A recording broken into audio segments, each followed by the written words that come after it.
नमस्कार, new diary update channel में आपका स्वागत है। मैं हूं राकेश त्रिपाठी। भारत कभी विकसित या विश्व गुरु कैसे बन सकता है, जहां भारत छोटे छोटे चीज़ों को लेकर के पूरा व्याकुल भारत बन जाते हैं लोग। ऐसे देश में रहने वाले लोगों के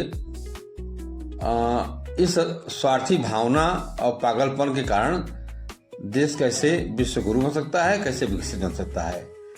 अब आपको बता दें कि एलपीजी गैस सिलेंडर के नाम पर ऐसे रणरोना किया जा रहा है जैसे सामूहिक शोक हो गया हो। पूरे देशों में युद्ध छिड़ा है तो भारत के लोगों का गैस के नाम पर रो रो का बुरा हाल है। जरा सोचिए कि अगर अपना देश महीने भर के लिए युद्ध में चला जाए तो ये लोग क्या करेंगे? खाली रो करके कपार पटक करके आपस में ही मर जाएंगे। इस स्थिति में हमको तो यही लग रहा है, क्योंकि अमेरिका, इजराइल, ईरान में युद्ध हो रहा है तो मोदी क्या करें? सेना लेकर कूद जाएं? अरे भाई, कुछ तो दिमाग होना चाहिए भेजा में कि हमारे तेल के भेजों के बाद में फिर लड़ लेना, क्योंकि हमारे लोगों को सिलेंडर सुलगाकर उस पर क्या करना है। अरे भाई, आज सिलेंडर का कमी पड़ रही है, चूल्हा जला लो। नहीं तो और चीज़ें हैं, बिजली आपको हर समय मिल रही है, हीटर लगा ले लो। कम थोड़ा सा सहूलियत रखो, थोड़ा सा धैर्य रखो। तो इतना ज़्यादा व्याकुल भारत बनने से काम थोड़ी चलता है। जरा भी कॉमन सेंस नहीं है भारत की बड़ी आबादी में। मेरा तो यही मानना है। जब भारत एलपीजी का 60% हिस्सा आयात करता है और खाड़ी देशों में युद्ध छिड़ा हुआ है, थोड़ा बहुत क्राइसिस होगा ही, फिर गैस एजेंसियां क्राइसिस को बढ़ावा देंगी, क्योंकि वह डंप कर लेते हैं। इसलिए कल मिले कि न मिले, डंप कर लो, डेढ़ा दाम दूना दाम में बेचो। इसके बाद अलावा विपक्षी नेता भी इसमें क्राइसिस को बढ़ावा देते हैं, वो भी हल्ला मचवाते हैं। जनता एलपीजी के नाम पर हाय हाय हाय तौबा मचाए हुई है। अब मोदी को गाली दे रही है। अब दिन दहाड़े जिससे लग रहा है कि मोदी ही सारे युद्ध के जिम्मेदार हैं। इस तरह की बातें जो सामने आ रही हैं, इसको देख करके हमने यही सोचा कि भारत कैसे विश्व गुरु, अब विश्व शक्ति या तो एक विकसित भारत कैसे बन सकता है। जरा समझिए कि अब सोचिए जरा 5-6 साल पहले जाइए, या 5-7 साल पहले दिल्ली में अफवाह उड़ी कि नमक खत्म हो गया, तो आधी दिल्ली परचूनी किराना की दुकानों पर लाइन में लग गई और लोग 50-50 किलो नमक खरीद कर घरों में रख लिया था। अब समझिए, हर नमक के लिए रोने लगते हैं। हम नमक के लिए रोने लगते हैं, प्याज के नाम पर रोते हैं, एलपीजी के लिए रो रहे हैं, और फिर भी कहते हैं कि हम तो विश्व गुरु और विकसित बनेंगे। भारत कृषि प्रधान नहीं, बल्कि यह मानिए कि भेड़ियों का देश है। जैसे भेड़िया भारत, हिंदुस्तान भेड़िया स्थान कहा जाता है, उसी तरह भारत भेड़ियों का देश है। यहाँ पर रणरोना ज़्यादा रोते हैं लोग, जबकि हम कृषि प्रधान देश हैं। हमारे पास सब कुछ है, हम सक्षम हैं, धैर्य नहीं है। विपक्षी कहने पर, दूसरे कहने पर रोने लगते हैं और अपने प्रधानमंत्री को, अपने देश के नेताओं को गाली देने लगते हैं। समझिए, भारत के आधे लोग ईरान का समर्थन कर रहे हैं, लेकिन वहाँ भयानक महंगाई है, जरूरत की तमाम चीज़ें नहीं मिल रही वहाँ पर ईरान में। आपको ईरान का समर्थन करना है कि ईरान युद्ध के कारण एलपीजी संकट आ गया है तो रोने लगो। अरे क्या बात है भाई, दोगलापन है। एक तरफ हम ईरान का समर्थन करेंगे तो दूसरी तरफ हमें एलपीजी संकट पर रोएंगे। इसी तरह आधे लोग इजराइल का समर्थन कर रहे हैं। इजराइल का समर्थन कर रहे हैं तो वहाँ ईरान ताबड़तोड़ बम और मिसाइलें मार रहा है, भयानक तबाही मची है। आपको इजराइल का समर्थन करके बहादुर बनना है, लेकिन एलपीजी संकट के नाम पर रणरोवन भी रोना है। ऐसे कैसे हो सकता है? ये दोगलापन है ना। आप समझिए कि विश्व के देशों में, खाड़ी के देशों से हमारे यहाँ आयात होता है, 60% गैस का आयात होता है और 80% तेल, क्रूड ऑयल आता है। ऐसे में तेल और डीजल और पेट्रोल की कहीं किल्लत नहीं है, एलपीजी का भी कहीं संकट किल्लत नहीं है।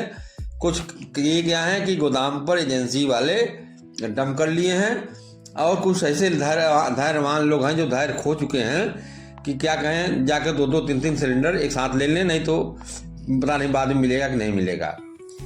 भाई भारत ही नहीं बल्कि पूरे दुनिया के हर देशों में ईरान युद्ध के कारण ऊर्जा पदार्थों का संकट आया है। तो इस समय रोने की नहीं, धैर्य की जरूरत है। अब आप कहिए कि आप मोदी जादू से ऑयल पैदा कर देंगे, जादू से एलपीजी पैदा कर देंगे, तो ऐसा नहीं होगा।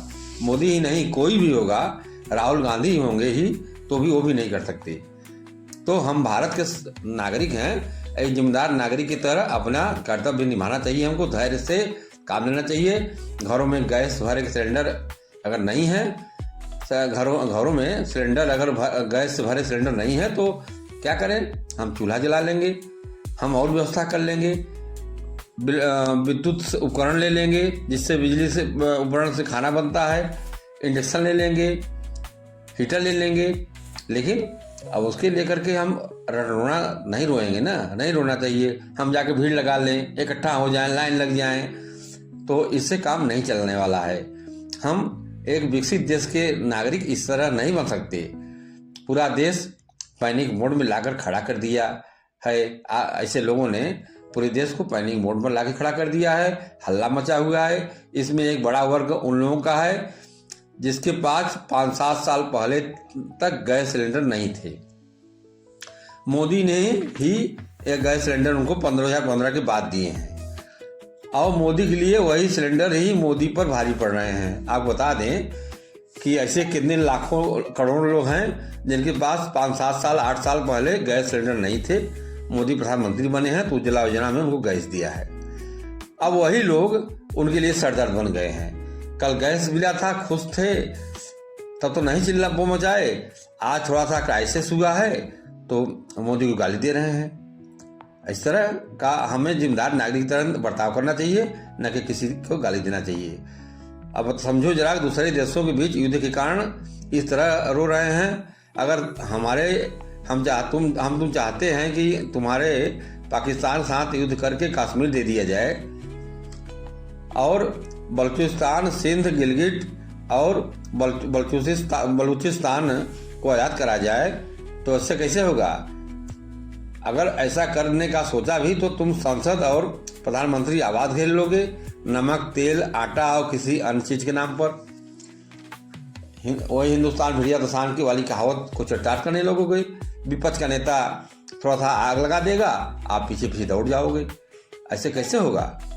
भारत जैसे महान देश में कैसे विशुद्ध और पगलैट किस्म के लोग पैदा हो रहे हैं, हमको तो इस पर तरस आता है।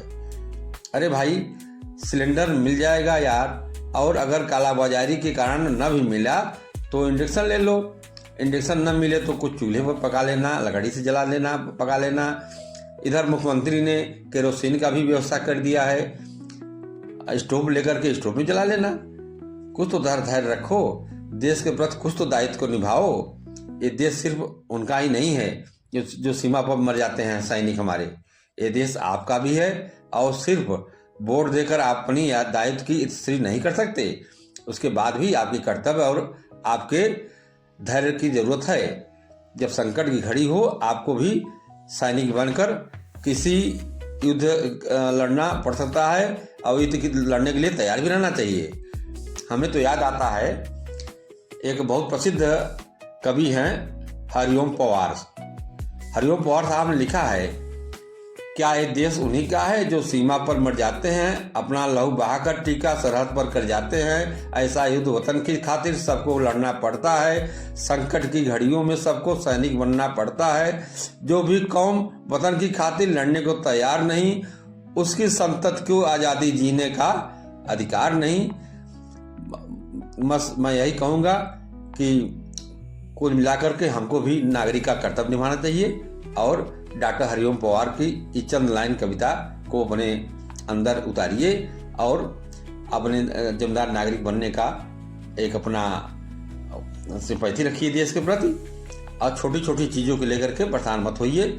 अरे सिलेंडर नहीं मिल रहा है, आज 2-4 दिन 10 दिन की बात है, हम चूल्हे में खाना पका लेंगे।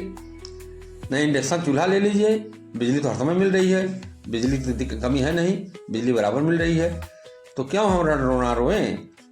आइए आपको इन्हीं सब बातों के साथ मैं आपको एक खबर आपको तो पहुंचाया हूं। अपने देश के कर्तव्य होने के नाते नागरिकता का बोध कराया हूं आपको कि आप नागरिक बनिए और देश के जिम्मेदार नागरिक बनिए।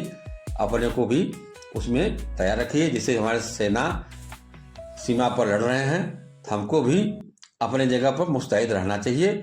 खबर को लाइक करें, सब्सक्राइब करें, अपना अगर चैनल सब्सक्राइब न की हो सब्सक्राइब कर लें। और आपका क्या सोचना है, क्या आपका कहना है, या आपकी भावनाएं क्या है, उसको आप कमेंट बॉक्स में जाकर के जरूर बताएं। अपने जिम्मेदार नागरिक बनने का